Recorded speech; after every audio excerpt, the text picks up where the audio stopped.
দেশের আকাশ প্রতিরক্ষা সক্ষমতা বাড়াতে কৌশলগত এক সিদ্ধান্ত নিয়েছে অন্তর্বর্তীকালীন সরকার। আমদানির পরিবর্তে এবার দেশেই সামরিক ড্রোন তৈরির পথে হাঁটছে বাংলাদেশ, যার নেতৃত্বে থাকবে বাংলাদেশ বিমান বাহিনী।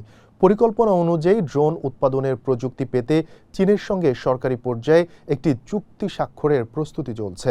আনুষ্ঠানিক চুক্তির আগে গেল ৬ জানুয়ারি প্রকল্প প্রস্তাবের অনুমোদন দেয় অর্থ মন্ত্রণালয়। দ্য বিজনেস স্ট্যান্ডার্ডের তথ্য অনুযায়ী প্রকল্পটির মোট ব্যয় ধরা হয়েছে ৬০৮ কোটি ৮ লাখ টাকা। তবে বিষয়টি চূড়ান্ত না হওয়ায় এ নিয়ে মন্তব্য করতে রাজি হননি অর্থ উপদেষ্টা সালেহ উদ্দিন আহমদ।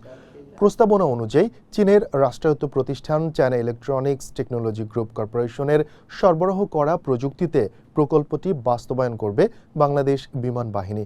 লক্ষ্য একটাই, দেশীয় পর্যায়ে সামরিক ড্রোন তৈরি ও রক্ষণাবেক্ষণে বিমান বাহিনীকে সক্ষম করে গড়ে তোলা। RICL TMX, যুগের পর যুগ স্থাপনা থাকে মজবুত।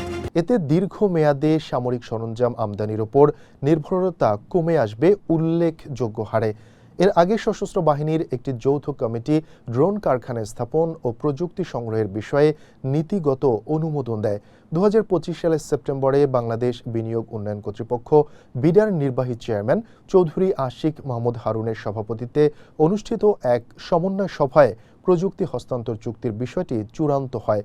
বিশ্বজুড়ে ১১০টিরও বেশি দেশে প্রতিরক্ষা, ইলেকট্রনিক্স, রেডার ও ড্রোন প্রযুক্তি সরবরাহ করে সিইটিসি।